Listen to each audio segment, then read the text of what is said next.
반갑습니다. 네, 즐거운 민법 시간입니다. 날씨가 겨울인데도 불구하고 별로 안 춥죠. 그중 다행입니다. 자,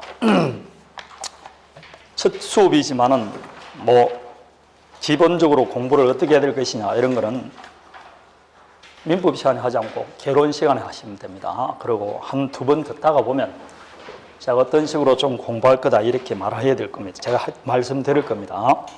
그리고 사전 지식이 다 있다시피 민법은 양이 많습니다. 양이 많기 때문에 진도 나기가 허덕입니다. 그래서 바로 오늘 그냥 가볍게 있다가 가겠지 한 사람은 오늘 잘못되었습니다. 첫 시간부터 바로 수업 들어갑니다. 22페이지 보십시오. 자, 22페이지 나옵니까? 네, 법률 관계화 되어 있을 겁니다.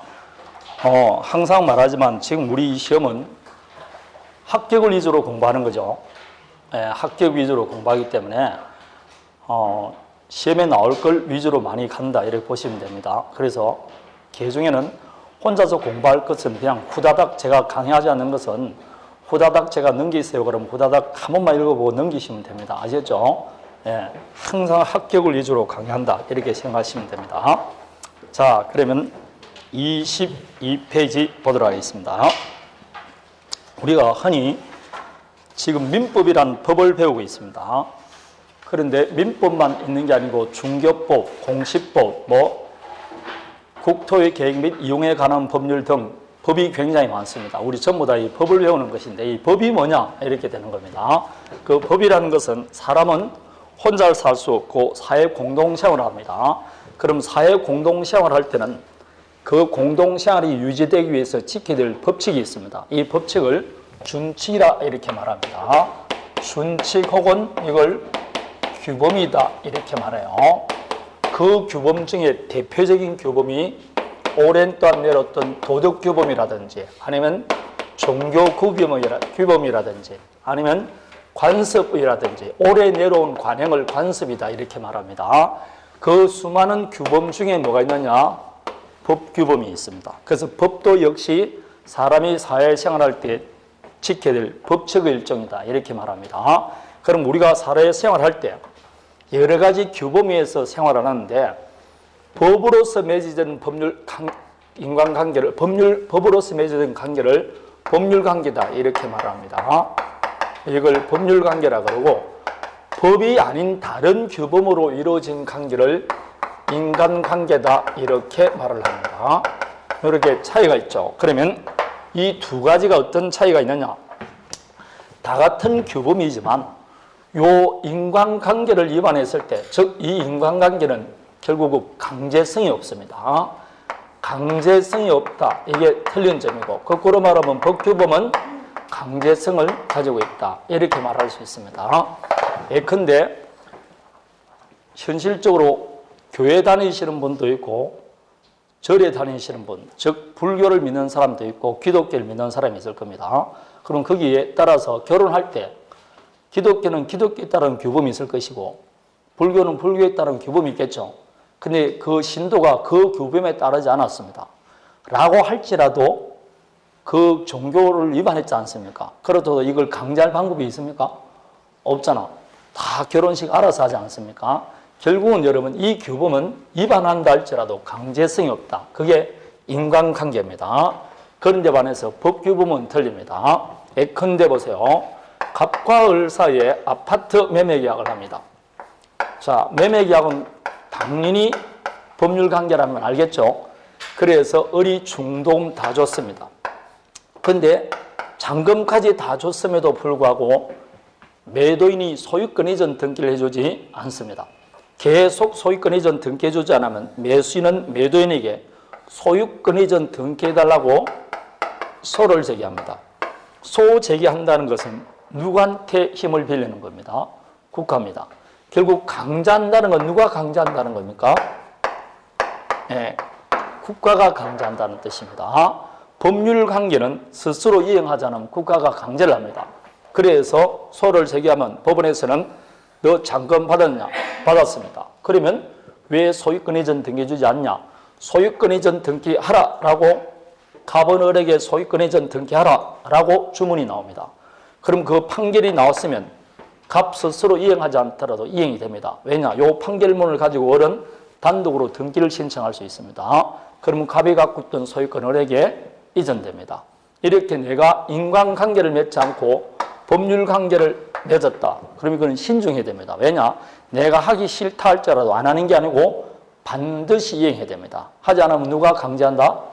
국가가 강제한다. 이 뜻입니다. 자, 그러면 요 경우 갑과 을 사이에 아파트 매매 계약하게 되면 요 갑은 이 매매를 통해서 매수인에게 대금 받을 권리가 있게 없게 있습니다. 거꾸로 을은 대금을 지급할 뭐가 있느냐? 의무가 있는 거죠. 그럼 대금을 다 받았으면 을은 갑은 소유권 이전해 줄 의무가 있는 거죠. 거꾸로 말하면 을은 소유권 이전 받을 권리가 있습니다. 이제 이 권리가 뭐냐 이런 게 확실히 굉장히 많은데 권리는 법이 인정하는 힘이라고 합니다. 법은 국가가 강제하는 것이니까 결국은 국가가 인정하는 힘, 법이 인정하는 힘을 권리라고 말하는 겁니다. 이렇게 권리 의무를 가집니다. 그럼 결국 요 말 속에는 남과 법률 관계를 맺는다는 것은 결국 무슨 관계라는 겁니까? 권리 의무 관계다. 이렇게 말할 수가 있는 겁니다. 이해되겠습니까? 권리 의무 관계다. 이렇게 말할 수 있죠. 법률 관계란 다시 말하면 권리 의무 관계다. 이렇게 말할 수 있습니다. 자, 그래서 여러분 22페이지에 나오는 그 이야기들입니다. 그러면 여기에서 이제 조금 봤을 때 봐봐요.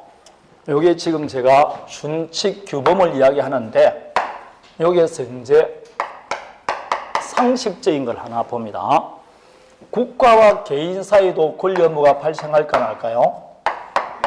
국가와 국민 사이도 권리 의무가 발생할 수 있습니다. 그럼 권리 의무 관계가 법률 관계니까 그걸 규정한 게 법이니까 그럼 국가와 개인 사이의 권리 의무에 관한 모든 법을 무슨 법이라 그러냐? 공법이라 그래요. 알겠습니까? 이 공법에 해당되는 거 여러분 지금 배우고 있죠? 국토의 계획 및 이용에 관한 법률이라든지 농지법이라든지 건축법이라든지 헌법이라든지 헌법, 형법 이런 것들이 공법에 속합니다. 그런데 개인과 개인 사이, 흔히 말할 때 국민과 국민 사이도 권리 의무가 발생할 수 있게 없게 있죠. 그러면 국민과 개인 사이의 권리 의무에 관한 법을 다 합해서 뭐라느냐? 사법이라 그래요. 그래서 이거는 공법이라 그러는 것이고 이것은 개인사를 붙여서 사법이다 이렇게 말해요. 이 사법에 해당되는 대표적인 게 뭐가 있느냐? 민법입니다. 그리고 상법 이런 것들입니다. 그럼 결국은 민법은 어디에 속한다? 사법에 속합니다. 개인과 개인 사이의 법률 관계에 관한 법이라고 말합니다. 그러면 어떻게 생각하더라도 공법은 강행법규가 많을까요? 임의법규가 많을까요? 국가와 개인 사이는 수직 명령 관계입니다. 따라서 거기에 관한 법은 원칙적으로 강행법규입니다. 그러나 이 사법은 개인과 개인 사이의 법률 관계니까 원칙은 임의법규다 이렇게 말을 하는 겁니다. 자, 그래서 일단 우리 민법은 사법에 속한다 이렇게 생각하면 됩니다. 다음에 주택임대차 보호법이라고 들어보셨습니까? 지금 이거 책에 없는 것인데 그냥 들어보면 유익하기 때문에 하는 겁니다. 시험에 공법은 뭐냐 이런 거 안 나옵니다. 그런데 뒤에 공법이란 말이 자꾸 나오니까 지금 설명을 드리는 겁니다. 주택임대차 보호법이라는 법이 있을 겁니다. 들어는 보셨겠죠? 그럼 이 임대차 보호법은 모든 임대차에 다 적용될까요? 주거용 건물에만 적용될까요? 요거는 주택의 임대차 들어왔을 때만 적용되지 상가라든지 토지 임대차는 적용이 아니 됩니다. 이렇게 특별한 물건, 특별한 때, 특별한 사람에게만 적용되는 그런 법을 무슨 법이라고 그러게? 특별법이다 이렇게 말을 합니다. 자, 그러면 우리 민법에도 임대차가 있을까 없을까요? 예? 민법에도 임대차 규정이 있습니다. 그럼 이 민법에 있는 임대차는 특정한 사람이나 특정한 물건에만 적용될까요? 모든 임대차에 다 적용될까요? 이거는 제한 없이 적용됩니다. 동산 임대차도 적용되고 부동산도 적용되고 외국인이 하든 사무실이든 상가든 다 적용됩니다. 이렇게 제한 없이 적용되는 법이 무슨 법이냐? 일반법이다. 이렇게 말합니다. 그래서 이 두 가지를 합치면 우리 민법은 어디에 속하느냐? 일반사법이다. 이렇게 말합니다. 일반사법이다. 개인과 개인 사이의 법률 관계에 적용되는 것이고 모든 경우에 다 적용되는 법이다. 이 뜻입니다. 그럼 이 두 가지 차이를 보면 봐봐요.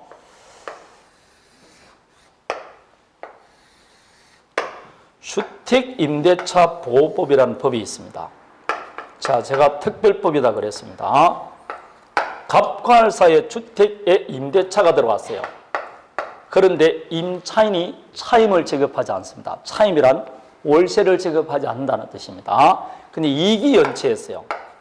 두 번 밀렸다 이 말입니다. 그러자 임대인이 임차인에게 임대차 계약을 해지를 했어요. 아니 왜 계약을 해지합니까? 하니까 당신이 두 번 밀렸지 않느냐? 그럼 두 번 밀리면 해지한다고 어디 법에 있느냐? 주택임대차 보호법에 있지 않느냐라고 말합니다. 그럼 주택임대차 보호법에 따르면 두 번 연체하면 해지할 수 있다는 규정이 있을까요? 없을까요? 예? 어제 밤새 법조문이 바뀌었습니까? 예? 없습니다. 주택임대차 보호법에는 이익연차면 해지할 수 있다는 규정이 없다니까요. 그런데 실사에서는 이익연차면 해지합니까? 안 합니까? 하죠. 이 해지는 그럼 잘못됐냐? 맞습니다. 그럼 무슨 뜻이냐? 여러분 민법에도 임대차가 있습니까? 없습니까? 그런데 왜 주택임대차 보호법을 따로 해놨느냐? 민법과는 다르게 규정하려고 규정이 되어 있겠죠. 내용이 똑같으면 특별법 만들 필요가 없습니다. 그래서 주택임대차 보호법은 민법과 다른 규정이 있을 때만 주택임대차 보호법에 규정이 되어 있고 내용이 같으면 따로 규정한다 안 한다? 안 합니다. 이 말은 주택에 임대차 들어가면 민법 임대차가 먼저 적용될까요? 주택임대차 보호법이 먼저 적용될까요? 그렇죠. 이걸 특별법 우선의 원칙이다. 이렇게 말합니다. 특별법 무슨 원칙? 우선의 원칙이다. 여러분 특별법 우선의 원칙이지 특별법만 적용된다는 뜻은 아닙니다. 거꾸로 말하면 특별법에 따로 규정이 되어 있지 않으면 무슨 법 적용된다? 일반법 적용됩니다. 이해되겠습니까? 따라서 주택임대차도 여전히 민법임대차가 적용되게 안 되게 됩니다. 안 되는 게 아닙니다. 주택임대차 보호법에 규정이 없는 것은 민법 적용됩니다. 특별법에 따로 규정이 없으면 무슨 법 적용된다? 일반법입니다. 그럼 요 사법 중에 상법은 모든 사람에게 적용되는 게 아니고 상인에게만 적용되는 법입니다. 그러면 이 상법은 민법에 반해서는 무슨 법? 특별법입니다. 되겠습니까? 특별법이다. 그런데 이 상법에 규정이 없다. 그럼 무슨 법 적용받게? 민법. 이 말 속에는 여러분 개인과 개인 사이에 일어나는 모든 법률 관계의 기초가 되는 법이 무슨 법이다? 민법입니다. 모든 경우에 다 적용됩니다. 이 말은 모든 경우에 다 필요해서 다 적어놨습니다. 그래서 민법이 가장 양이 많고 방대하고 모든 사람이 개인과 개인 사이에 살아가는 모든 분쟁을 다 해결하는 것이 민법이다 보면 됩니다. 그래서 민법은 사법이고 일반법입니다. 모든 경우에 다 적용된다 이 뜻입니다. 그래서 어떻게 보면 모든 경우가 뭘 기초로 해서 다른 법이 지어져 있다? 민법을 기초로 다 되어 있습니다. 그래서 민법에 있는 용어가 대부분 다 다른 법에 규정이 되는 겁니다. 지금 이렇게 강조하는 건 이렇게 중요한 법이 민법이다 이 말입니다. 그걸 강의하는 게 저다 이 뜻입니다. 네? 이게 민법은 일반사법이다 이렇게 말합니다. 자, 그러면 민법이 법이라는 것은 권리 의무 관계인데 민법은 개인과 개인 사이의 법률 관계에 관한 법이다 이렇게 말합니다. 그러면 나중에 우리가 공부를 하다 보면 비진의 표시, 통정의 표시, 사기강박 이런 걸 배웁니다. 배울 때 꼭 뒤에 보면 이 규정은 공법에 적용되느냐 이렇게 물어봅니다. 공법에도 적용되느냐, 소송행위도 적용되느냐 물어보는데 적용이 되게 안 되게? 근본적으로 적용이 안 되는 게 우리는 사법이지 뭐가 아니다? 공법이 아닙니다. 그냥 공법에 적용될 여지가 없습니다. 그걸 계속 꾸역꾸역 외우는 외울 필요가 없고 당연히 적용이 안 된다 이 말입니다. 당연히 적용이 안 됩니다. 우리 민법은 사법에 관한 총칙이지 공법과는 관계가 없습니다. 그래서 적용이 안 된다 이렇게 보는 겁니다. 자, 그럼 여기서 이제 권리 의무다 이렇게 말하는데 이제 이 권리도 다양하게 이제 나누기도 합니다. 여러분 책에 보면 권리의 분류에서 23페이지 나옵니까? 아니죠? 네, 내용에 관한 분류 보면 뭐 작용의 분류 이렇게 나오는데 시험에 다음 중 권리의 분류에 관한 설명적 이런 거 나오지 않습니다. 그래서 대충 권리는 이런 게 있다 이렇게 하는데 나중에 이 중에서 이제 청구권, 형성권이라 이런 걸 나중에 배우게 됩니다. 절대권, 뭐 지배권 이런 걸 다 배우는데 그 중에서 여러분 이쪽을 좀 살펴보면 이것도 또다시 시험에 나오는 게 아니고 공부를 할 때 필요한 용어들입니다. 자, 권리 의무 관계라 그러는데 이 권리도 그 내용에 따라서 거기 보면 인격권, 재산권, 가족권, 사원권 이렇게 첫 번째 나눌 겁니다. 나눕니까? 그 중에서 이제 우리가 보통 권리에 그러면 사원권은 단체에 속했을 때 받는 권리고 인격권은 생명, 신체에 관한 것이 근원적인 권리입니다. 우리가 현실적으로 할 때 권리는 크게 재산에 관한 권리와 가족에 관한 권리 이렇게 크게 두 가지로 나눕니다. 요거는 가족권은 요즘 들어서 말하고 옛날에는 이걸 신분권이라고 했어요. 여러분 내가 무슨 신분으로 태어나는 것도 권리 의무에 영향을 미쳤을까요? 안 미쳤을까요? 미치죠. 지금 여러분 원래만 법이 만들어진 게 아니고 이 법이라는 것은 1600년도도 법이 있었고 1215년에도 법이 있었지 않습니까? 그럼 1600년도 법이 있었다. 1800년도 법이 있었다. 그때 1600년도는 17세기, 18세기 내가 양반이냐 아니냐에 따라서 권리 의무가 완전히 달라집니다. 여러분 1차 세계대전이라고 아시죠? 세계대전이지만 우리하고는 관계가 없이 유럽이 싸운데 세계대전이라고 합니다. 꼭 저기들끼리 싸우면 세계입니다. 그래서 지중해에서 싸우면 세계대전이라고 그러지 않습니까?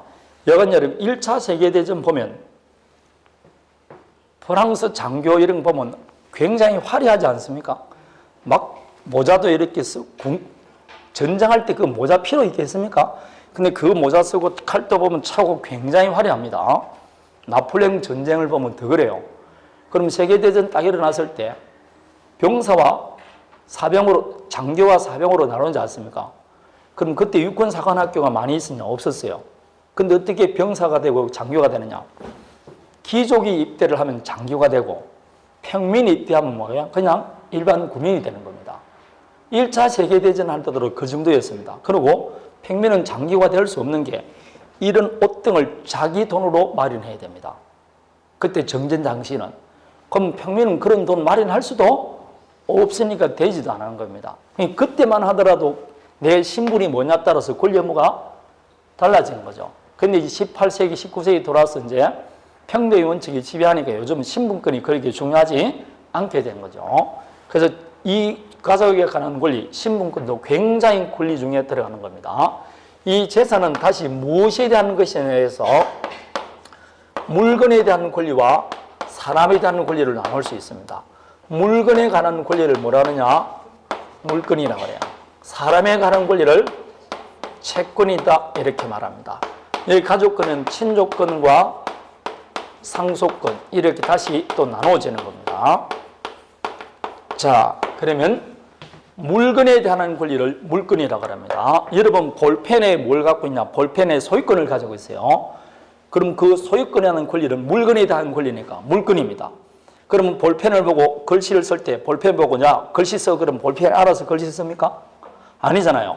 그래서 물건에 어떤 권리를 갖고 있다는 것은 물건 자체는 의지가 없기 때문에 그 권리를 가진 자가 직접 지배해서 자기 마음대로 뭐 할 수 있다? 그 권한을 행사할 수 있는 겁니다. 따라서 물건에 관한 권리는 그 물건을 뭐 하는 권리냐? 지배하는 권리입니다. 그래서 물건은 그냥 지배권이다 이렇게 말을 하는 겁니다. 그렇지만 사람에 대한 권리를 채권이라 그래요. 채권은 여러분 예컨대 가백의 을이 돈을 빌려줬습니다. 돈을 빌려주면 금전 뭐가 있다? 채권이죠. 이런 돈을 갚아줄 채무가 있어요. 드디어 변직이 되었습니다. 을은 분명히 그를 가지고 있어요. 누구에게? 가백에 돈을 달라 할 권리가 있는데 아무리 돈을 달라 하더라 할지라도 채무자가 돈을 변제해 주지 않으면, 이걸 유식하게 채무를 이행하지 않으면 이 권리는 소용이 있게 없게? 없다고. 아무것도 없습니다. 파출보로를 불렀습니다. 저기 오늘 빨랫감이 밀려서 이걸 좀 세탁기에 돌려주세요 라고 하는데 안 돌려줍니다. 안 돌려주면 강제할 방법이 있어 없어요? 이 사람을 가지고 와가지고 데려간다 할지라도 그 사람이 돌리지 않으면 안 된다니까. 그러면 나는 산업이라는 권리를 갖고 있다는 것은 그 사람을 내가 집에서 직접 움직이는 게 아니고 그 사람에게 뭘 해달라고 뭘 한다? 청구를 하는 권리라는. 그래서 채권은 뭐에 불과하다? 청구권에 불과합니다. 돈을 주세요라고 청구를 하고 빨래를 해 주세요라고 청구를 하고 건물을 신축해달라고 청구를 하는 겁니다. 그 청구에 따라서 채무자가 자기 채무를 스스로 뭐 할 때? 이행할 때 비로소 채권은 만족을 얻지, 이행이 없으면 채권은 만족이 없습니다. 그래서 채권은 무슨 문제를 남긴다? 이행의 문제를 남기는 겁니다. 이걸 이행하지 않으면 채무 불이행이라 그러지 않습니까? 그래서 채권은 무슨 문제를 남긴다? 이행의 문제를 남기는 청구권이고 물권은 이행의 문제를 남기지 않는 지배권이다. 이렇게 말합니다. 그러면 우리가 권리 의무에 관한 법이라, 권리 의무가 법률 관계라 그랬는데, 여러분 사람은 권리 의무가 있을 때 권리 위주로 생활합니까? 의무 위주로 생활합니까? 권리 위주로 생활하지 의무 위주로 생활 안 합니다. 여러분 책을 분류를 봐도 권리의 분류라 되어 있지 의무의 분류는 없다니까. 어느 책을 봐도 교수님은 의무는 분류하지 않습니다. 전부 다 뭘 위주로 생활한다고? 사람은 권리 위주로 생활합니다. 그래서 권리 뒤에는 의무가 따르지만 그냥 권리 뒤에 의무가 따르니까 권리를 보면 그게 상반돼서 의무가 나오니까 다 우리는 뭘 위주로 생활한다고? 권리 위주로. 그럼 다른 사람과 법률 관계를 유지한다는 게 결국 무슨 관계다? 권리 관계다. 이렇게 말할 수가 있지 않습니까? 그러면 이 권리 의무에 관한 법이, 권리 의무에 관한 규범을 법이라 그랬으니까 재산에 관한 법을 뭐라 그럴까요? 재산법. 가족에 관한 법을 가족법. 그럼 물건에 관한 법을 물권법. 채권에 관한 법을 채권법. 친족법, 상속법이 있습니다. 그럼 우리 지금 민법이 개인과 개인 사이의 권리 의무에 관한 법이니까 우리 민법도 그럼 어떻게 규정되어 있다? 이렇게 규정되어 있습니다. 그게 재산권과 가족권 이렇게 나눕니다. 그리고 다시는 물권, 채권, 친족, 상속 이렇게 나옵니다. 그래서 네 파트, 물권법, 채권법, 친족법, 상속법이 있는데 이 중에서 요 가족법은 우리 시험범위에 들어가지를 않습니다. 얼마나 다행인지 모릅니다. 이게 들어가면 뭐 촌수 다 외워야 되고 상속권 다 외워야 됩니다. 요거는 옛날에 사법고시 2차에만 시험에 출제가 되었었어요. 사법고시 1차만 출제되고 2차는 출제가 안 되었어요. 지금 현재 이걸 공부하는 사람은 법무사입니다. 법무사 1차 시험에 여기 들어가 있습니다. 그래서 그거 외에는 이제 이 가족법은 하는 사람이 없어요. 요즘은 이 가족법 중에서 친족법은 별로 중요하지 않죠. 다 뭘 중요합니까? 상속권만 중요하죠. 여러분 생활 때 그렇지 않습니까? 그냥 아무 나하고 인연 없던 사람이 죽자마자 상속을 나한테 해주는 거 그게 제일 좋죠. 예? 상속한다고 해가지고 한 달에 한 번씩 가가지고 병문안 가고 이런 거는 싫지 않습니까? 그냥 병문안도 가기 싫고 그냥 콱 죽어가지고 뭐만 주묻겠다? 상속만 해주면 좋지 않습니까? 그 사람이 마음이 다 그래요. 상속을 받기 위해서는 실제로 그런 의무를 해야 되는 겁니다. 이런 친족권의 의무, 권리 의무가 다 있는데 부양 의무 이런 걸 이행하니까 뭘 준다고? 근데 우리는 그런 건 싫은 겁니다. 그만큼 권리만 좋아합니다. 의무는 전혀 이행 안 하려고 합니다. 점점 사람이 더 그래요. 부자는 되기 싫더라도 돈은 많았으면 좋겠다. 그 참 이상한 이야기 아닙니까? 부자를 바라는 게 아니고 뭘 말한다고? 돈은 많았으면 좋겠다. 그럼 완전히 뭐라고? 응? 자기 속을 속이는 그런 이야기입니다. 이야기는 요즘은 뭐 이거 잘 안 하려고 합니다. 상속권이라고 합니다. 실제로 이거 해가 대박 터뜨리는 사람 봤어요. 한 일주일 전에 들었는데 전혀 얼굴도 못 봐준 사람이었는데 그 남자분 한 분이 굉장히 자린고비였다고 합니다. 그래서 결혼도 안 했대요. 왜냐하면 그런 거 돈 쓰는 거 싫어가지고. 그런데 빌딩도 갖고 있는데 갑자기 뭔가 돌아가신 겁니다. 이 사람이 사는 거는 죽는 건 언제인지 알 수가 없어요. 그리고 돌아가셨습니다. 상속권을 떼자 보니까 이분한테 돌아온 겁니다. 한 번도 얼굴 본 적도 없는데. 근데 이른바 백억대 부자가 됐다고 합니다. 그런 사람도 있긴 있다고 합니다. 자, 잘 찾아봐요. 주변에 그런 사람이 있는지. 자, 그렇다고 합니다. 그러면 우리 시험범위 들어가는 걸 뭐가 들어간다? 그럼 재산권이 들어가면 물건 아니면 뭐가 들어간다? 채권이 들어갑니다. 그럼 물건을 보고 채권을 딱 보면 공통적으로 들어가는 부분이 있을까 없을까요? 있겠죠. 공통적으로 들어간다는 말은 두 가지겠죠. 물건, 채권, 즉 재산권이 갖고 있는 기본 원리라고 볼 수 있지 않습니까? 그리고 기본 원리가 될 것이고, 두 번째는 물건법 설명하면서 이거 하고 채권법 설명하면서 이거 하면 중복되잖아요. 그래서 기본 원리를 잘 보면 더욱 이해를 많이 할 수 있으니까 요 기본 원리, 즉 물건, 채권의 공통적인 값은 걸 딱 때려서 요걸 민법 총칙이다 딱 이렇게 말합니다. 그래서 우리 민법은 총 몇 파트로 나눠져 있다? 5가지입니다. 민총, 물건, 채권, 친족, 상속. 그렇습니다. 시험에 안 나오더라도 이 정도는 알아야 돼. 그래 좀 유식하게 보이잖아. 1111조입니다. 주문도 외우기도 쉬워요. 총 5가지입니다. 그 중에서 2가지는 시험 범위에 안 들어갑니다. 친상속법은 시험 범위에 안 들어갑니다. 그런데 여기에 민법 총칙이라고 되어 있는데 실질상 이 총칙은 민법 전반에 관한 총칙이 아니고 물건과 채권의 공통적이니까 결국 뭐에 관한 총칙입니까? 재산법에 관한 총칙이지 친상속법은 적용이 없습니다. 그래서 여러분이 조금 있다가 다음 주부터 비진의 표시 이런 걸 보는데 꼭 한 해 시험 문제에 통정의표시는 신분법에 적용되느냐, 다음 사기강박에 관한 규정은 신분법에 적용되느냐 물어봅니다. 적용되게 안 되게? 근본적으로 안 된다니까요. 이 민총은 재산법에 관한 총칙이지 친상속법에 관한 총칙이 아니라고.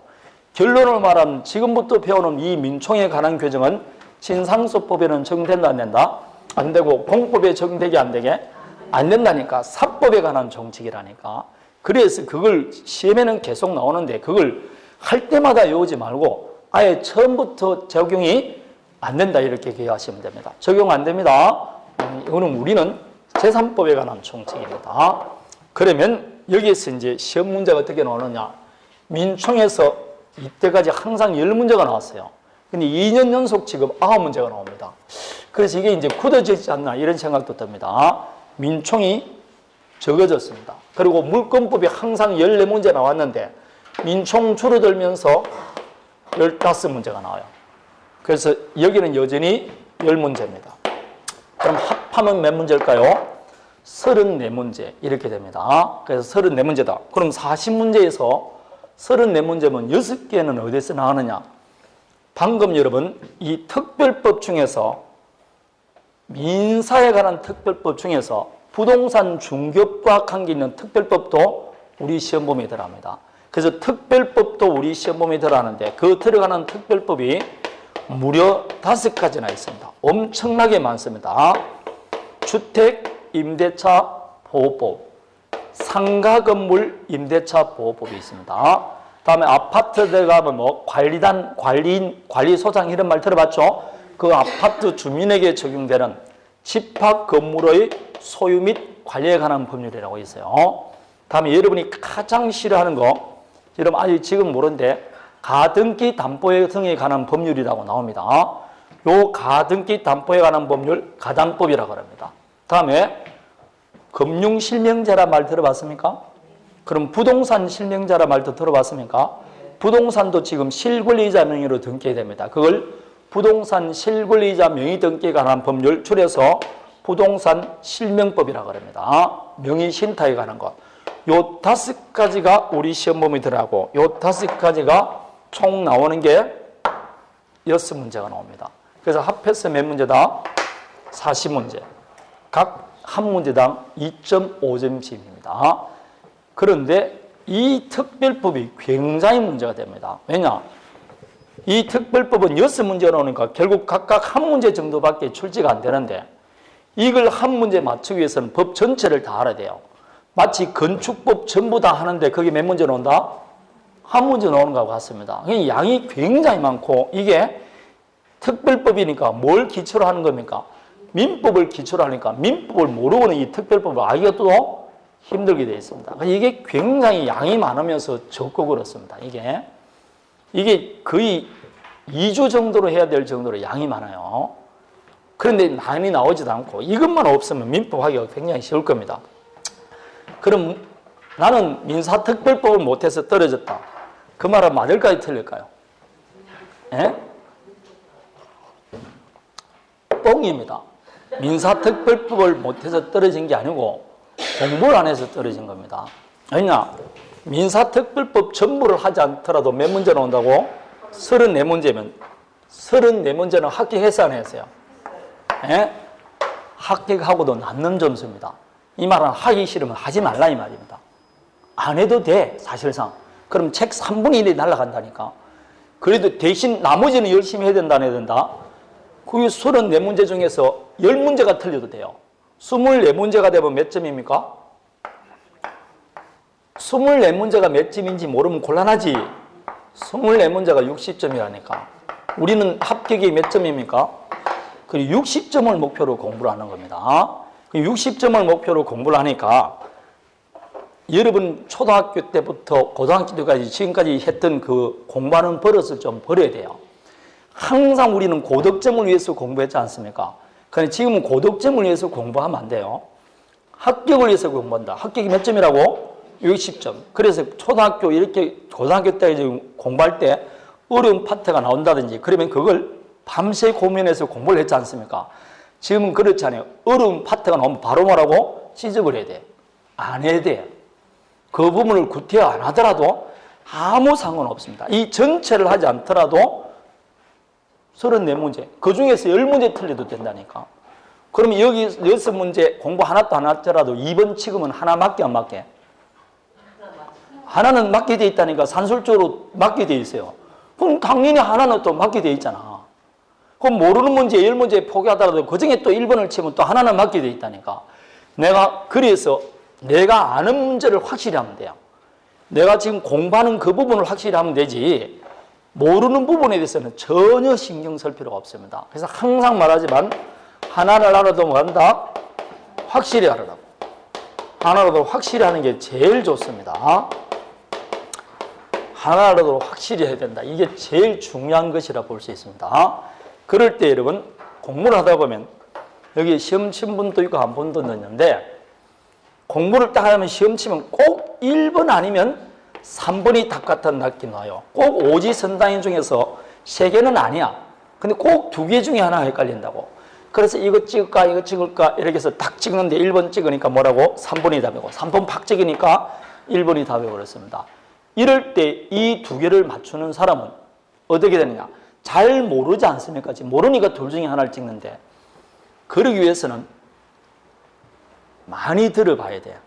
결국 말하면 책을 많이 읽는 것이고 책을 많이 읽기 전에는 우리가 여러분이 민법이라는 거는 여러분 예습은 잘 안 돼요. 왜냐하면 이게 전부 다 용어 자체가 새로운 용어 때문에 예습은 안 됩니다. 오늘 공부한 부분을 복습을 하는데 그 복습을 많이 하기 위해서는 제일 처음에는 많이 듣는 게 좋아요. 그래서 여러분 동영상 열어서 지금 제공해 주지 않습니까? 그 동영상을 듣는 게 좋습니다. 들으려 해가지고 눈을 딱 해가 이렇게 듣는 게 아니고 그냥 틀어놓는 겁니다. 그래서 남하고 잡담할 때도 틀어놓고 설거지 할 때도 틀어놓고 잠을 잘 때도 틀어놓고 계속 들어봐야 돼요. 계속 듣죠? 내 잠재의식 속에 굉장히 많이 남아 있습니다.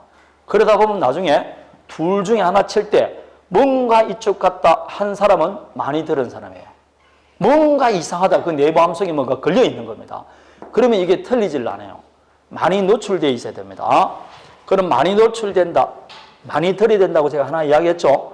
두 번째 많이 읽어야 되는데 정독과 다독이 있습니다. 여러분 제일 처음엔 다독을 해야 될까요? 정독을 해야 될까요? 절대 정독하면 안 돼. 다독을 해야 돼요. 방금 많이 노출돼야 된다 했잖아요. 많이 읽어야 된다니까. 많이 읽어야 됩니다. 여러분 많이 읽으라 그러면 잘 읽습니다. 그런데 2장 정도 딱 읽죠. 그럼 딱 멈춥니다. 왜냐? 모르는 게 나와요. 그럼 모르는 게 나오면 빨리 넘기고 나중에 다시 보면 되는데 어른은 그걸 못해요. 그걸 가지고 하루만 30분간 들고 있습니다. 그게 어떻게 다독이 되느냐고. 모르는 부분이 있으면 얼른 뭐라고? 넘기고 다시 봐서 또 보고 또 보고 이렇게 해야 되지. 정독을 하면 안 돼요. 정독은 3월달 지나고 나서 한 번 딱 할 때가 있습니다. 그는 뭘 많이 한 다음에 다독을 많이 한 다음에 딱 3월달 내지 3월에서 5월 사이에 제가 정독 한번 하십시오 할 때 몇 페이지 하라 그럴 겁니다. 그때 하는 겁니다. 지금은 배울 수 있으면 제일 처음 많이 듣고 두 번째는 많이 읽어야 되는 겁니다. 그래서 흔히 이제 동영상도 마찬가지예요. 들으러 가려면 쭉 듣다가 갑자기 못 듣는 안 부분 나오죠. 스톱 누릅니다. 그래서 다시 그 부분 또 듣습니다. 또 안 되죠. 스톱 그럽니다. 그게 다독이 아니라니까. 그 모르는 부분이 나오면 그냥 넘기라니까. 넘기고 빨리 듣고 다시 뭐라고? 빨리 듣는 게 낫다니까. 그리고 내가 마음에 너무 힘든다. 그러면 책도 마찬가지입니다. 책 15페이지 보니까 이 부분을 잘 모르겠다. 그럼 15페이지라는 부분을 이렇게 따로 도화지 이렇게 써놔요. 그리고 동영상도 딱 보면 25분 딱 동영상에 보니까 내가 무슨 뜻인지 잘 이해 못하겠다. 그러면 거기 25분이라고 적어 놓으라고. 왜냐? 동영상 보면 여러 몇 분 가는 게 있습니까? 없습니까? 그럼 빨리 다 듣고 난 다음에 그 25분을 다시 눌러서 한번 잠깐 보든지 이렇게 해야 되지. 그걸 또 보고 하면 안 된다니까. 왜냐? 뒤에 걸 봐야만이 앞에 이해되는 게 굉장히 많습니다. 계속 빨리 넘겨야 된다고. 15페이지 모르면 15페이지 옆에 그 조그만한 이렇게 강의 노트라고 만들어가지고 내가 다시 볼 부분을 이렇게 체크만 하면 돼요. 그걸 나중에 다시 한번 본다 이렇게 생각해야 되지. 그걸 가지고 멈추면 안 된다고. 끊임없이 뭐라고 돌리래. 그런데 끊임없이 돌리는데 그거 보면 계속 모르겠다. 찢어버리면 돼. 안 하면 된다니까. 안 하더라도 시험에 합격할 수 있어 없어요? 있다니까. 아무 관계가 없습니다. 그래서 계속해서 많이 보는 게 좋습니다. 그래서 민사특별법은 어느 학원, 어느 강좌라든지 1, 2월 달에는 강의를 잘 하지를 않습니다. 시간도 모자랄 뿐더러 1, 2월 달 해봤자 이해를 잘 못하기 때문에 그렇습니다. 근데 제가 1, 2월 달 하더라도 예정에서 가등기 담보에 관한 법률 이런 거는 지금 해봤자 하면 다 도망가 버립니다. 이해도 못하고. 그래서 요 중에서 그래도 관계되는 거 몇 가지는 할 겁니다. 다는 하지 않고 3월 달 돼서 다 할 겁니다. 이해되겠죠? 예, 민사특별법은 6문제 나온다. 양은 많다는 겁니다. 자, 그래서 실제로 항상 말하지만 80점 이상은 먹어도 소용이 없습니다. 그러니 8문제는 반드시 틀려줘야 된다 이 말입니다. 8문제를 안 틀린다는 건 그런 공부를 비효율적으로 한 거죠. 뭐 하려고 85점 먹느냐고. 저 합격자 모임에 가면 저 85점 나왔습니다. 그래 잘했군요. 그리고 더 이상 이야기를 안 합니다. 왜냐? 뭐 하려고 그렇게 했냐 이 말입니다. 저 합격했습니다. 몇 점입니까? 62.5입니다. 이야 정말 잘했습니다. 그 사람이 그날 한턱 다 낸다니까. 그날 제일 즐겁게 놀고 제일 잘하는 사람이라니까. 얼마나 효율적으로 했습니까? 뭐 하려고 85점을 먹고 그러냐고. 그 동안에 영화 한 편 보고 말지. 85점 나왔다고 합격증에 금박지 주는 것도 아닌데 아무 의미가 없습니다. 반드시 몇 문제는 틀려야 된다고? 8문제는 반드시 추리내야 된다 이 말입니다. 반드시 할 필요가 없는 부분이 나온다고 8문제. 그러더라도 80문제. 이 지금 80문제에서 아직까지 얼마나 넘쳐가 남습니까? 무려 20점이 남는다니까. 그 중에는 뭐 실수를 하나 틀리고 이러고 틀리고 저래 틀리고 그래도 60점은 나온다고. 절대로 뭐라고 안 하는 부분에 대해서는 신경 쓸 필요 없고 내가 하는 부분에 대해서 확실히 하는 게 그게 제일 중요한 겁니다. 이해되겠습니까? 네, 이 24문제만 합격하면 됩니다. 자, 즐거운 것 다시 한번 합니다. 어떻게 맞추면 된다고? 하나 맞고 하나 틀리고 얼마나 신기해. 하나 맞고 하나 틀리고 내가 연단 와라 소리도 안 한다니까. 하나 맞고 하나 틀립니다. 또 하나 맞고 둘, 넷, 여섯, 여덟 개라니까. 그리고 10번째 뭐 하면 된다고? 10번째 들어왔을 때 한 번 더 맞으면 돼. 요렇게 하든지 이까지 하고 여기 이렇게 해도 된다니까. 이렇게 해도 몇 점 나온다고? 60점이라니까. 얼마나 점수 많이 요하지 않는다니까. 하나만 했다 그러면 뭐라고? 반갑게 하나 다음 이거 틀리면 돼. 요에 연달아 2개 맞췄다. 그럼 연달아 몇 개 틀리면 된다고? 2개 틀리면 된다니까. 이 정도가 요하는 거라니까. 그럼 결국은 이 정도로 요하더라도 실제로 여러분 성적은 50점 정도만 되면 돼요. 왜냐? 나머지 모르는 거는 2번만 찍더라도 내 문제는 올라가. 실제로 그렇다니까. 50점 정도만 나오더라도 합격할 점수가 됩니다. 그러니까 너무 뭐라고 뭐 시험이 어렵다더라 이렇게 하지 말고 처음에는 어렵습니다. 특히 민법은 용어 자체가 잘 몰라요. 무슨 뜻인지 모르기 때문에 용어 자체를 모르기 때문에 어렵다고 느껴집니다. 그런데 한 번 돌리면 똑같은 거고 2번 돌리면 똑같은 거 하지 않습니까? 그래서 우리 강의가 1, 6월 강의지 않습니까? 맞습니까? 3, 4, 5 강의 또 한번 하죠. 5, 6월 강의 또 합니다. 그렇다고 강의가 틀리냐? 같은 내용을 반복하는 겁니다. 다음에 7, 8월 달에 또 하면 9월 달에 또 합니다. 그리고 10월 달에 마지막에 찍어서 백선이라는 걸 해줍니다. 그럼 결국은 봐. 하나, 둘, 셋, 넷, 다섯, 6번째 돌리잖아. 아무리 머리가 나쁘더라도 6번째 돌리게 되면 50점은 나와야 돼. 그럼 왜 안 나오느냐? 실제로 공부를 안 하면 안 돼요. 공부를 좀 일단 해주셔야 됩니다.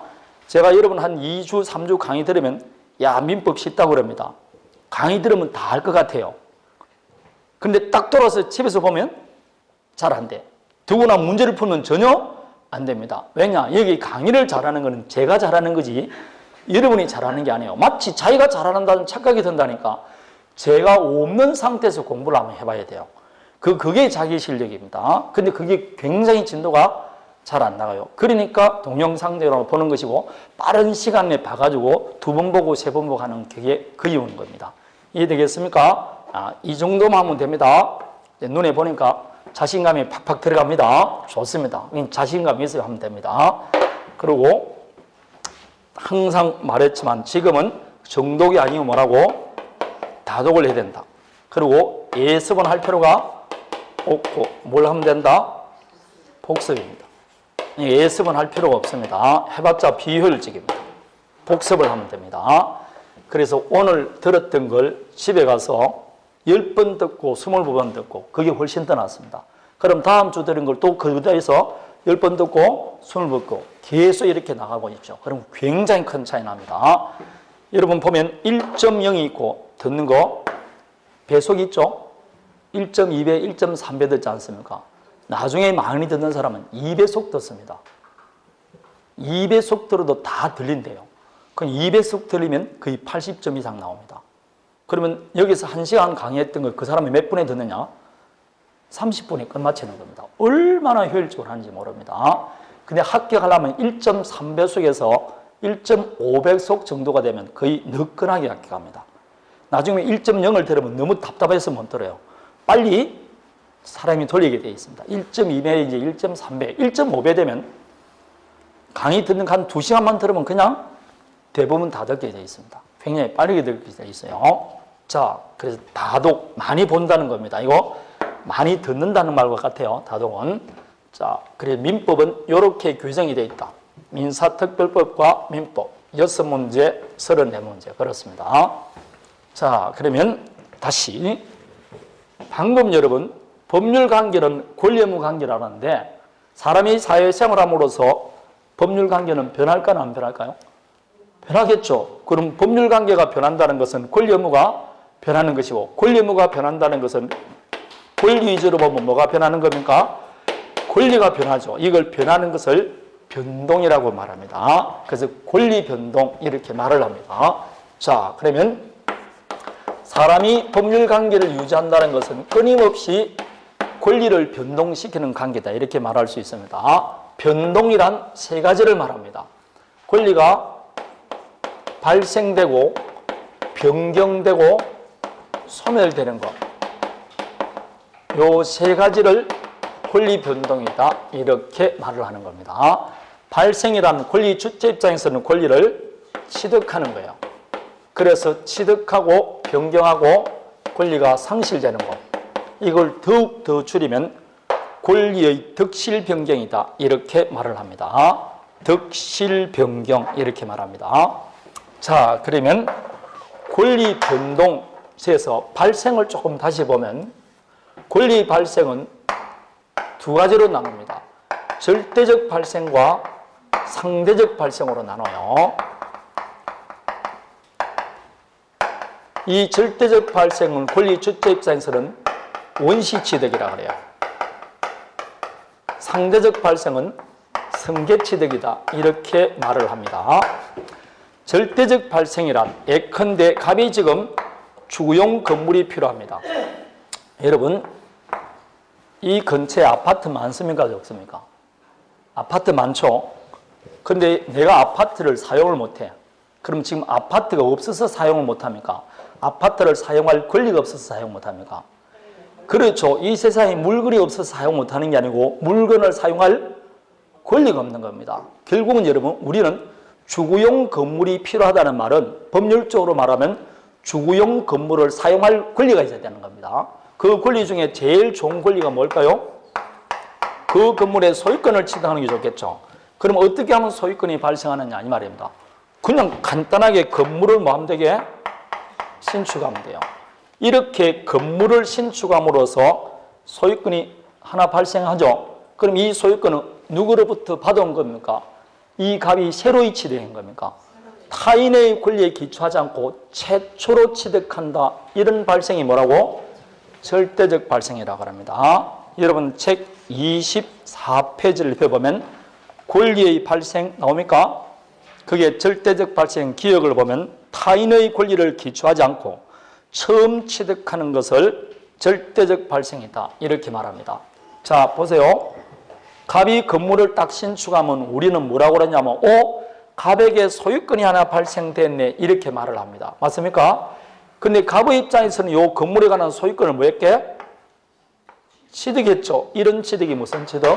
원시 취득입니다. 최초로 취득하는 겁니다. 어떤 권리가 새로이 발생하는 걸 무슨 발생? 절대적 발생. 최초로 취득하는 것을 원시 취득이라고 합니다. 그래서 우리 입장에서는 발생한 것이고 갑의 입장에서는 취득한 거다 이 말입니다. 자, 그런데 또 지금 건물을 사용하고 싶다. 그럼 건물을 사용하기 위해서 제일 좋은 권리가 뭡니까? 소유권이죠. 그럼 반드시 건물을 신축해야 되느냐? 아닙니다. 갑이 신축한 건물을 을이 매수하면 되는 거죠. 매매했다 아니면 을로부터 정려를 받거나 아니면 갑이 을이 갖고 있는 토지와 교환할 수도 있습니다. 이렇게 함으로써 권리가 발생할 수도 있게 없게 있습니다. 이렇게 해서 을이 등기를 당하면 우리 입장에서는 어머나 을에게 권리가 발생됐네 이렇게 말합니다. 분명히 을에게 권리가 소유권이라는 권리가 발생됐죠. 근데 가만히 보면 현재 이 건물에 대한 소유권은 두 개입니까? 여전히 하나입니까? 예? 여전히 하나라니까. 이 갑이 갖고 있는 소유권이 을에게 이전됨으로써 상대적으로 을에게 발생된 것처럼 보일 뿐이지 새로 권리가 발생되는 게 아니라니까. 이런 발생을 뭐라냐? 상대적 발생이라고 합니다. 타인의 권리에 기초해서 이전함으로써 상대적으로 발생된 것처럼 보일 뿐이다. 상대적 발생. 을의 입장에서는 이 건물에 관한 소유권을 취득했죠? 이런 취득이 무슨 취득? 승계취득입니다. 타인의 권리에 기초해서 그 권리를 승계받아 취득하는 걸 승계취득이라고 합니다. 그 2번 나와 있죠?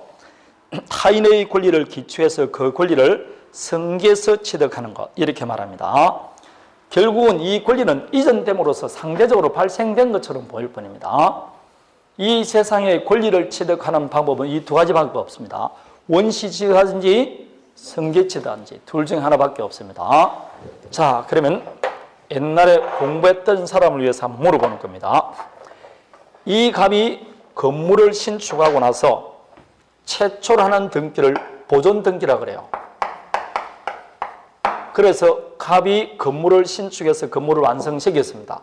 그래서 보존 등기했습니다. 그럼 갑이 소유권을 취득하는 시기는 건물이 완성됐을 때일까요? 보존 등기했을 때일까요? 네? 요게 건물이 완성됐을 때지 등기할 때가 아닙니다. 요런 소유권 취득을 나중에 우리는 뭐라 하냐면 187 실주한 취득, 법률에 규정한 소유권 취득이라 그래요. 나중에 배웁니다. 이 을이 소유권을 취득한 시기는 매매했을 때일까요? 등기했을 때일까요? 인도받았을 때일까요? 요거는 등기할 때 소유권 취득합니다. 이거는 등기 안 해도 소유권 취득하는 데 반해서 요 을의 취득은 186주의 취득이다. 나중에 이렇게 공부를 하는 겁니다. 이런 것들이 포함이 되어 있어요. 자, 이렇게 취득합니다. 원시 취득, 승계 취득인데 여기서 여러분 가장 큰 개념은 여기서는 전주라는 개념이 있습니까? 없습니까? 전주란 뭐냐면 종전 권리의 주체라는 것인데 이거는 자기가 새로이 취득했으니까 종전 권리의 주체가 없습니다. 그럼 여기는 뭐가 있다? 전주가 있어요. 여기는 전주, 나한테 권리를 주는 사람이 있다 이 말입니다. 여기서 이제 보세요. 갑이라는 사람이 나에게 권리를 주는데 동그란 권리를 주면 나는 뭘 받을 수 있다? 동그란 권리. 세모를 주면 세모밖에 못 씁니다. 왜냐? 나는 권리를 승계받는 사람이니까. 만일 전주의 권리에 험결이 있습니다. 만약 하자가 있다. 그럼 그대로 승계받는 것은 무슨 취득이다? 승계취득입니다.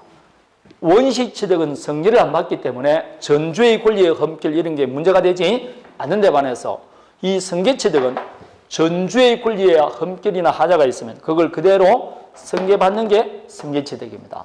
요걸 좀 풀었으면 갑이 지금 을에게 소유권을 넘겨주는데 요 소유권은 건물에 관한 소유권입니다. 근데 이 건물에는 지금 전세권이 설정되어 있어요. 혹은 저당권이 설정된 건물입니다.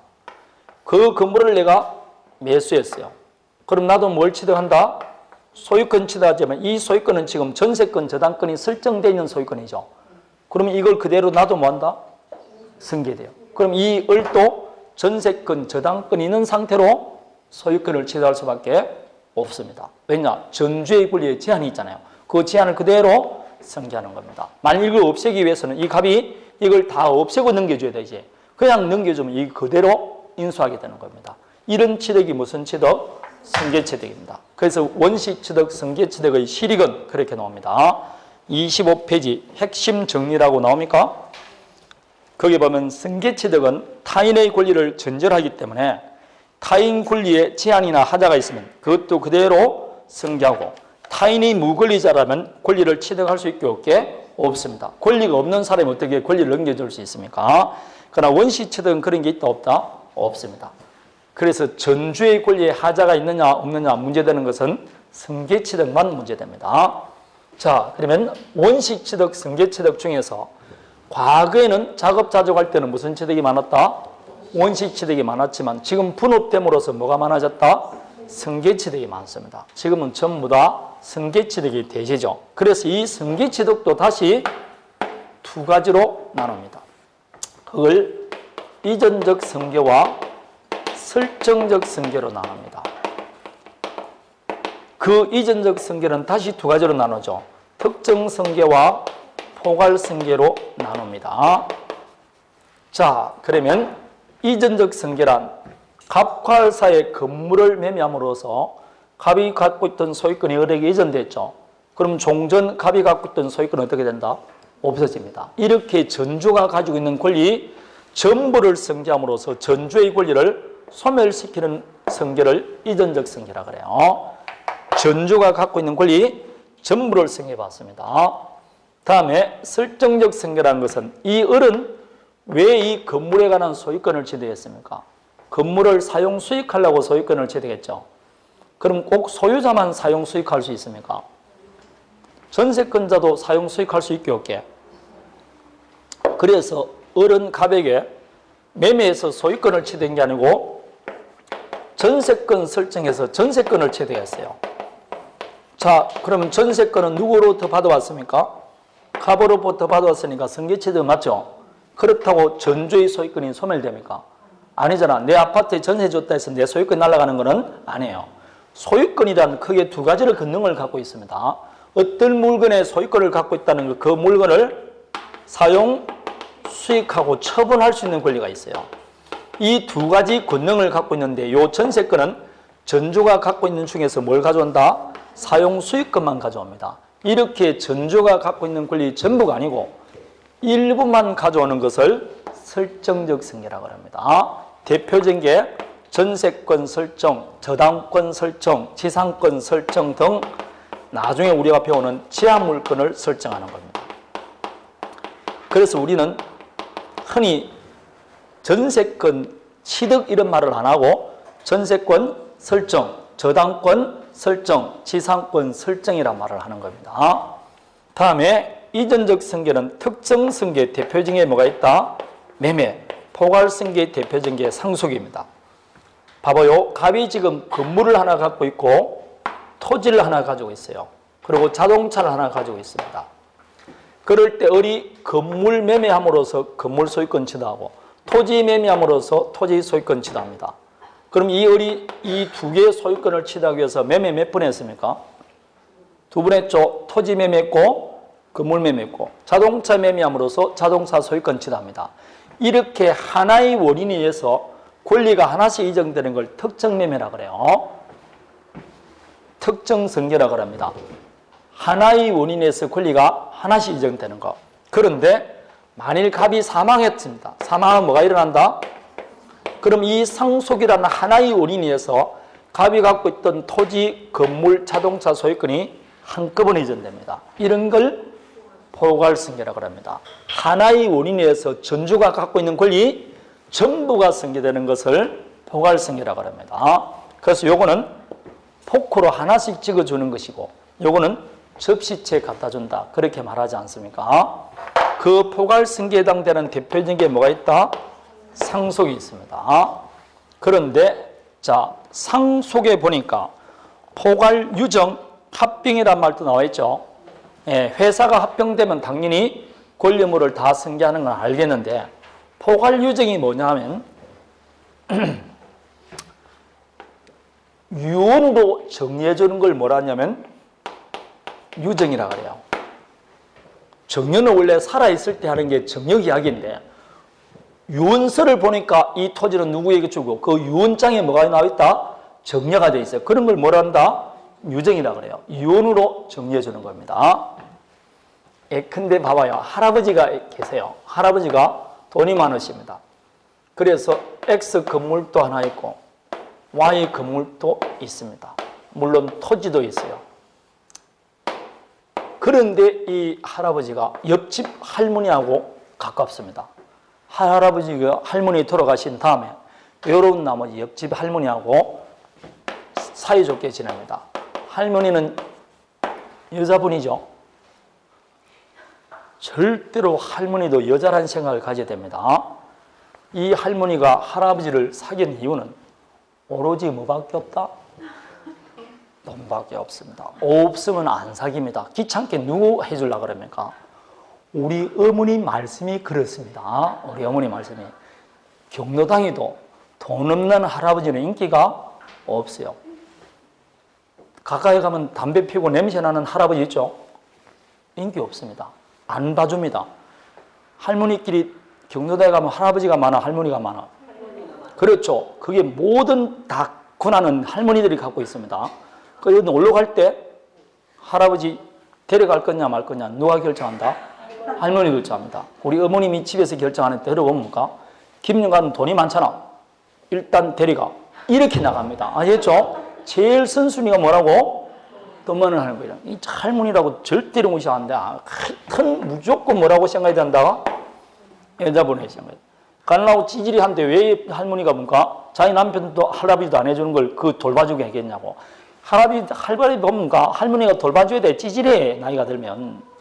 응? 그런데도 이렇게 쌓인다고. 그런데 할아버지가 돌아가신데 유언장을 보니까 이 X 건물을 할머니에게 준다. 이게 뭐라고? 유정이에요. 그런데 그렇게 유언을 하지 않고 내 재산 2분의 1을 할머니에게 준다. 이렇게 나와버린 겁니다. 이게 무슨 유정이게? 이게 포괄유정이라고. 유언은 유언인데 특정 물건을 주는 게 아니고 내 재산 일정 비율을 주는 것을 포괄유정이라고 그래요. 그럼 이 할머니는 이 건물의 2분의 1, 이 건물의 2분의 1, 이 집의 2분의 1, 이 토지의 2분의 1을 가집니다. 이 할머니는 졸제 뭐가 된다?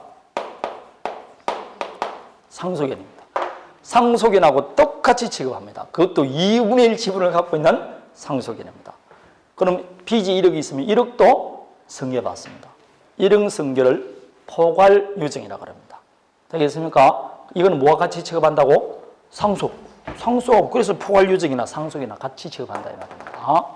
그래서 할아버지한테 잘해줘야 돼. 안 그러면 옆집 할머니하고 사깁니다. 잘해줘야 돼. 안 그러면 날라간다니까. 이 할머니가 또 뭐 옆에서 쫙 이래가 분명히 그렇게 유언장을 고치게 돼 있다니까.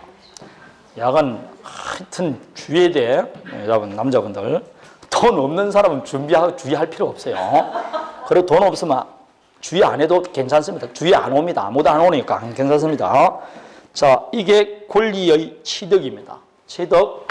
다음에 변경이 있는데 이 변경도 세 가지가 있습니다. 주체의 변경, 내용의 변경, 작용의 변경 이렇게 나와 있어요. 자, 주체의 변경은 갑과 을 사이 아파트 매매함으로써 종전 이 건물의 소유권의 주체는 누구였습니까? 갑이었지만 지금 건물 주체가 누가 된다? 그래서 이전적 성결을 다른 말로 하면 주체의 변경입니다. 내용의 변경은 다시 질적 변경과 양적 변경으로 나누는데 질적은 성질이 변형된 것이고 양은 수량이 변경됐다고 합니다. 여러분 양적 변경은 우리가 배웠죠. 갑과 을 사이에 전세권 설정 계약함으로써 을은 전세권을 취득했죠. 함으로써 갑이 갖고 있는 소유권은 사용 수익권과 처분권 중에서 뭐가 없어진다? 그럼 내 소유권의 양이 줄어들었잖아. 이걸 양적 변경 이렇게 말합니다. 권리의 양이 줄어드는 거 아니면 건물 일부가 멸실됐다. 그러면 소유권의 양이 줄어들겠죠. 양적 변경이라고 합니다. 다음에 질적 변경은 이런 겁니다. 갑과 을 사이에 건물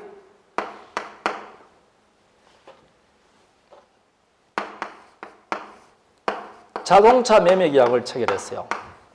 그러면 갑은 을에게 자동차를 인도해 줄 뭐가 있느냐? 채무가 있어요. 을은 자동차로 인도받을 권리가 있습니다. 그런데 이 갑이 매도했던 이 자동차를 고의로 홧김에 불을 질러버린 겁니다. 그래서 자동차가 화재로 소실되었어요.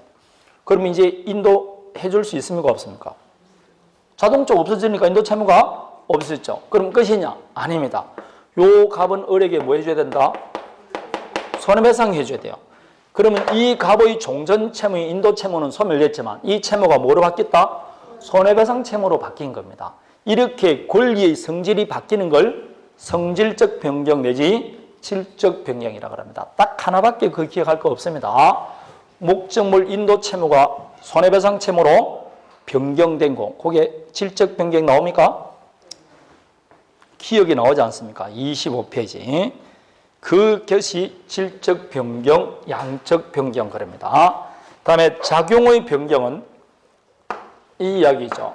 갑의 건물에 A 앞으로, 을 앞으로 저당권이 설정되어 있어요. 다음에 병 앞으로 다시 2번 저당권이 설정되어 있습니다. 하나에 두 개의 저당권 설정될 수가 있죠. 나중에 경림해가 되면 누가 선순위로 받아갑니까? 을이 선순위로 받아갑니다. 이 을이 1순위로 작용한다 이 뜻입니다. 그런데 갑이 을로 변제된 채무의 변제를 했어요. 변제하면 1번 저당권이 소멸합니다. 그럼 우리나라는 후순위가 순위 승진합니다. 그럼 졸지에 누가 1순위 된다?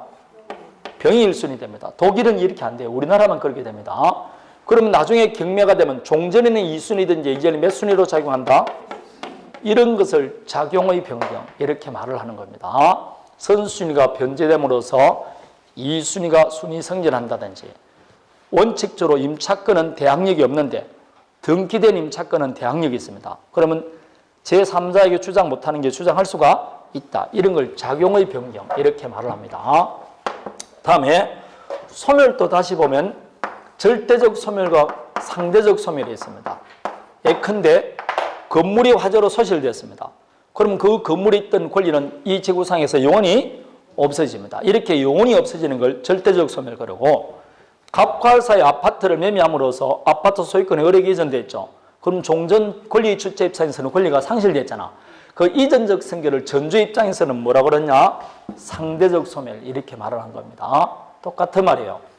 우리는 이렇게 법률 관계를 유지합니다. 우리가 요 중에서 하나만 하면 나는 다른 사람과 무슨 관계를 유지하고 있다? 법률 관계를 하고 있는 겁니다. 이 중에 하나만 딱 타치하면 우리는 법률 관계입니다. 그럼 국가가 개입하게 돼 있어요.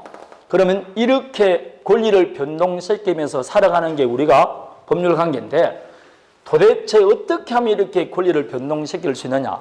그 권리 변동의 원인을 지금부터 좀 살펴봐야 됩니다. 좀 쉬었다 할까요? 네, 쉬었답니다.